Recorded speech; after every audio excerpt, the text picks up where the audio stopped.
Армысыздар, сіздермен киномен. Бүгін біз ұшатын қанжарлар үйі атты фильмге шолу жасаймыз. Арнаға тіркеліп лайк басып комментарий қалдыруды ұмытпаңыз. Ал біз бастаймыз.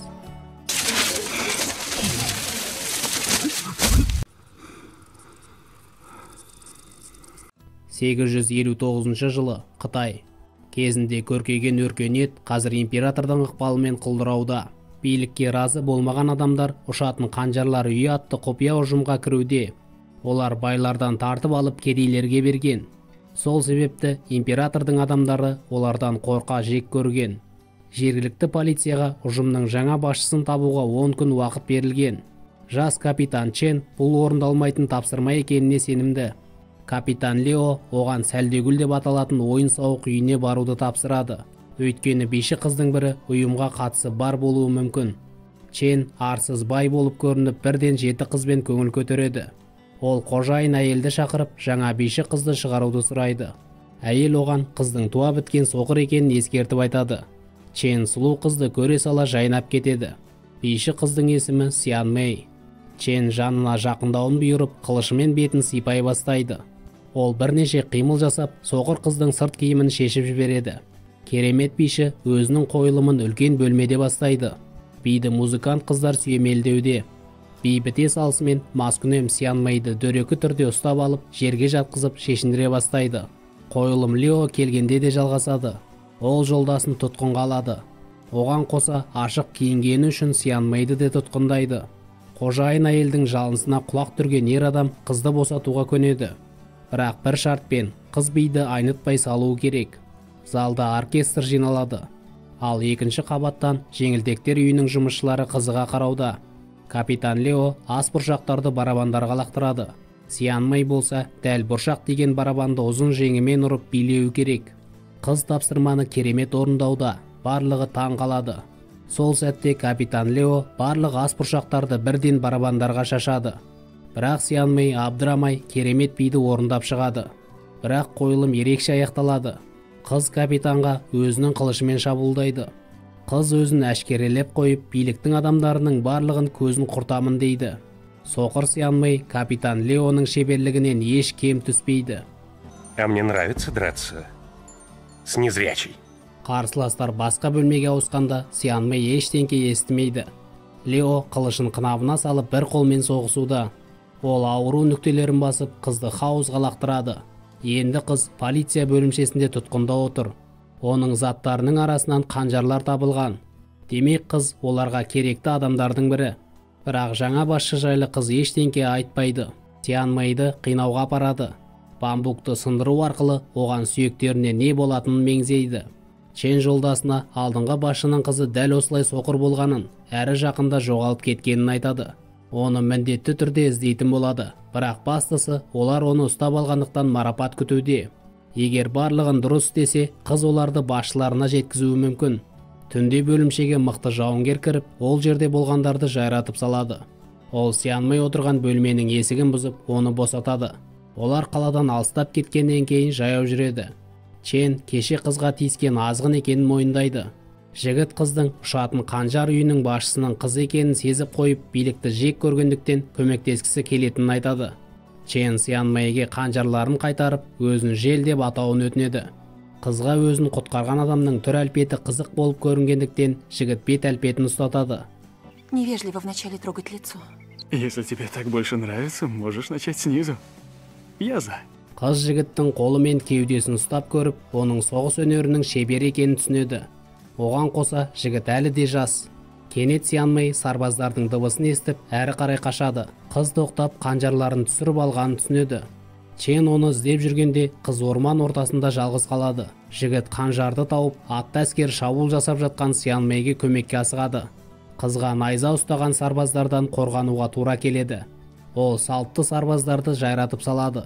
Әрі қарай оған бір мезетте 4 сарбазбен шайқасуға тура келеді. Қыздың өмірі қыл үстіне тұрғанда, Чен 4 жебе атып бір сәтте 4 сарбаздың көзін құртады. Ол соқыр қызға жүгіріп келіп, кешігіп қалған үшін кешірім сұрап, құшағына алады. Бірақ бұл жай тек көрініс болып шығады. Шебер жігіт жебені сарбаздарды мертіктірмей, киімдерін тесіп өткізген. Демалып отырғанда қыз әкесі үшін кек қайтару үшін барлығына баруға дайын екенін айтады. Чен оған киімін беріп жуынып алу үшін жалғыз қалдырады. Содан кейін Леоға арнап белгі тастайды. Оған қоса ұялмай қызды сығалауда. Что, насмотрелся? Подай мне одежду. Сиан Мэй ер адамның киімін кигеннен кейін Чен кезекті мәрте оны аймалап қалудан сескенбеді. Несі бар, қыз жалаңаш болғанда оған қарауына кедергі келтірмеді емес пе? Жігіт шыдамай Сиан Мэйді сүйе бастайды. Бірақ қыз оған сезіммен жауап бермейді. Сиан Мэй ұйқыға кеткенде Чен жақын маңда жүрген Леомен кездеседі. Жолдасы оған қызға ғашық болма деп ескертеді. Ол әкесі секілді өте қу. Қос қашқын гүлді алқапқа тоқтайды. Чен шауып жүріп теңгелгендей ұнатқан қызына гүл шоғын жинайды. Ол бір гүлді Сиан Мэйдің құлағына іледі. Сол сәтте оларды сарбаздар қоршай бастайды. Бірақ Лео олардың соңына енді түспейтінін айтқан еді. Ал бұл сарбаздардың жоспардан хабары болмаған. Сиан Мэй тек есту қабілетінің арқасында қанжарды лақтырып сарбаздарды өлтіре бастайды. Ал екеуін Чен өлтіреді. Төбелес кезінде жігіт жарақаттанып қалады.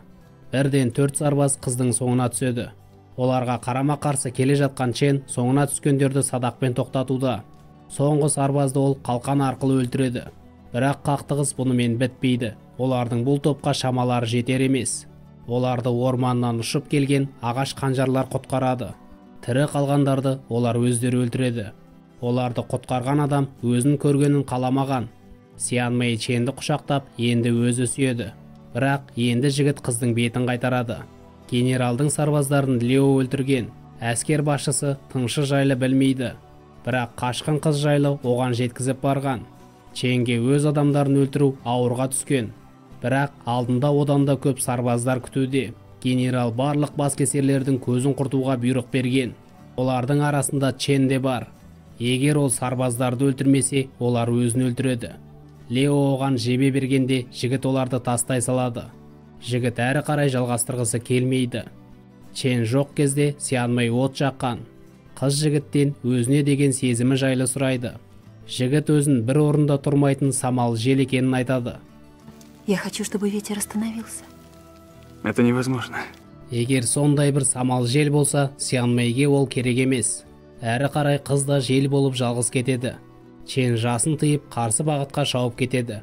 Бірақ жарты жолда тоқтайды. Сиан Мэй бамбук орманының ортасына тоқтайды. Оның төбесінен бамбукқа жабысқан сарбаздар шабуылдайды. Өткір бамбук бұтақтары оған жан-жақтан шуда. Бірақ шебер қыз барлығынан қорғанады. Қытай ұшқыштары қылыштарын қынабынан шығарған сәтте бастарына таяқ келіп тиеді. Батыр қызды 9 сарбаз қоршап алады. Ол жақсылап құлақ түріп, соққыларын қайтаруға дайындалады. Бірнеше соққыдан кейін таяғы шашылып қалады. Соңғы сәтте оны үлгеріп келген Чен құтқарып қалады. Ол үлкен бамбукты құлатып, соңына түскендерді тежемек болады. Бамбук найзасы аз болмағанда қызды мертіктіре жаздайды. Ондай бамбуктар ондаған болып арттарына қадалады. Ұшқыш қытайлар олардың соңдарынан қалар емес. Бір сәтте кейіпкерлер тұзаққа түсе жаздайды. Ал Сиан Мэй тағы да өлім аузынан аман қалады. Жерде жүздеген өткір тұзақтар шығып тұр, ал үстінде ондаған сарбаздар. Шегінерге жол жоқ. Сарбаздар найзаларын лақтырып, ғашықтарға тор құра салады. Зачем ты вернулся? Я вернулся. За тобой. Сиан Мэй жылап жіберіп, Ченнің қолын іздейді. Бір сәтте ысқырық даусы естіліп, жүздеген қанжар жердегі әрі бамбуктағы сарбаздардың көздерін құртады. Сиан Мэй, с возвращением. Мия болса бір ғана қанжардың көмегімен оларды босатады. Ұшатын қанжарлардың ханшайымы сәлдөгүл бағының қожайыны болып шығады. Чен өзінің әрекеті үшін кешірім сұрайды. Әйел жігіттен Сиан Мэй ұнайды ма деп қызға сұрайды. Чен қызды өте әдемі екенін айтып ұнататын жеткізеді. Олай болса, неге екеуіне үйленбеске? Мия оған күйеу іздеуде, ал қанжарлар арасында лайықты жігіт жоқ. Чен қуана келісім берген сәтте үстіне тор түседі. Ғимаратқа байланған Леоны да кіргізеді. Содан кейін қанжарлар киімін киген Сиан Мэй кіреді. Қыздың ешқандай да соқыр еместігі анықталады. Әрі бұрынғы басшының қызы емес, ол қыз шынымен соқыр болған. Бірақ ол төбелеске шебер болмаған. Сиан Мэй сарбаздардың бірі. Ол тек полиция капитанының сезімімен ойнаған. Леоны өлім жазасына кесуге барады. Мия оны өз қолымен өлтіргісі келеді. Ер адам әйелдің ешқандай да жаңа басшы емес екендігін түсініп қойған. Әйел жауын өлтірудің орнына арқанын қияды. әйел Леонның да бұрынғы басшының 3 жыл бұрын билікке сіңдірген тыңшысы екенін біледі. Өкінішке орай ол кезінде басшыға көмектесе алмаған. Есесіне қазір генерал әскерін тұзаққа түсірді. Мия оған разы болады, ал Лео әйелге өкпелі. Ол Сян Мэйге ғашық, көрмегеніне 3 жыл болды. Енді оның көз алдында қыз басқа біреуді арбауда. Бірақ бұл әдемі қызға жүктелген қарапайым міндеттің бірі. Сян Мэй тыңшыға келеді. Ер адам қанжар өнерін көзін байлап тексереді. Сян Мэй кезінде өзі ас бұршақты барабандарға лақтырған секілді бамбукқа лақтырады. Қыз Леоға сарбаздармен ұрыс кезінде құтқарғаны үшін алғысын білдіреді. Ол қыз үшін барлығына баруға дайын. Лео қыздың көңілін аудару үшін ғана тыңшы болды. Ол Сян Мэйді есінен шығарған емес. Лео қызды құшақтап құмарлана сүйеді. Сян Мэйдің көзінен жас кетіп, өзін сүюіне жол береді. Бірақ жігітті ол енді сүймейді. Енді оның жүрегі Ченге тиесілі. Солай қыз Леоның бетін қайтарады. Лео оларды бірге жібермейтінін айтып, қыздың киімін жырта бастайды. Қол астындағы қыздың зорлығына жол бермес үшін Мия өзі Леоның артына қанжарды жібереді. Жаралыға арқасындағы қанжарды шығаруға тыйым салады. Ол осылай қалаға қайту керек. Лео Сян Мэй үшін өмірінің 3 жылын құрбан еткен. Ал қыз болса Ченге бар болғаны 3 күн ішінде ғашық болып қалды. Сян Мэй де тапсырмалады, Ченді өлтіру. Жігіт Леоға кедергі келтірмес үшін өлтіру керек. Сян Мэй орман ішінен өткеннен кейін тұтқынын жазық алқапқа шығарады. Қыз оның өмірін сақтап қалу үшін қашқан еді, бірақ жігіт қайта оралды. Сян Мэй Ченді өлтірмей арқанын қияды. Олар сезімдеріне ерік беріп бір-біріне жабыса кетеді. Содан кейін қыз Ченнен кетуін өтінеді. Ал қыз өзінің өмірін бірнеше мәрте сақтап қалған адам үшін онымен бірге кете алмайды. Бұл олардың соңғы рет кездескені. Чен кетіп баратып, ғашығын өзімен кетуге тағы да шақырады. Олар бұл ойында қуыршақ, оларды тек өлім күтуде. Ендеше неге бірге жел болып кетпеске? Уйдем. И будем вместе скитаться. Свободные, как ветер. Бірақ Сян Мэй қалады. Чен атпен жалғыз шауып кетеді. Ол қайыңды алқапқа келіп тағы да тоқтайды. Ол Сян Мэйдің ойын өзгертіп, артынан шауып келе жатқанын сезгендей болады. Кенет оған қанжар ұшып келеді. Қыз оны қылышымен оңай қағып түсіреді. Бірақ қанжар екеу болып шығады. Солай екіншісі оның кеудесіне келіп тиеді. Сян Мэй аттан құлайды. Оған қызғаныштан өртенген Лео шығады. Сян Мэй Леоны сүймесе, ол да қызды ешқашан сүймейтін болады. Қыз Леоның осылай жасайтынын білген, бірақ жел секілді еркін болу үшін бәрібір қашты. Жауынгер дәрменсіз жаралы Сян Мэйдің жанында бақыруда. Чен қызды күте-күте артқа қайтады. Ол ғашығын жерде жатқан жерінен табады. Қыз соңғы демімен жігіттен артқа қарауын сұрайды. Бұл тұзақ. Лео оған артынан қылышпен шабуылдайды. Екі ғашық ер адамның арасында шайқас басталады. Лео барлығына Ченді кінәлап, Сян Мэй секілді өлесің деп уәде береді. Жауынгерлер шайқасып жатқанда сарбаздар ұшатын қанжарлар тұрағын қоршап алады. Шайқас сағаттап жүруде. Жаңа жауған қар садақ пен жаралы қызды басып қалады. Екеуі де иықтарынан жарақат алады. Ешкім жеңіске жете алмауда. Бір сәтте қорғануды қойған жауынгерлер қарды қанға бояп бірін-бірін кескілейді. Лео арқасында тұрған қанжарды есіне түсіріп шығарады. Сян Мэй әлі тірі болып шығып аяғынан тұрады. Қыз Леодан Ченді жіберуін сұрайды. Егер жібермесе оны өлтіреді.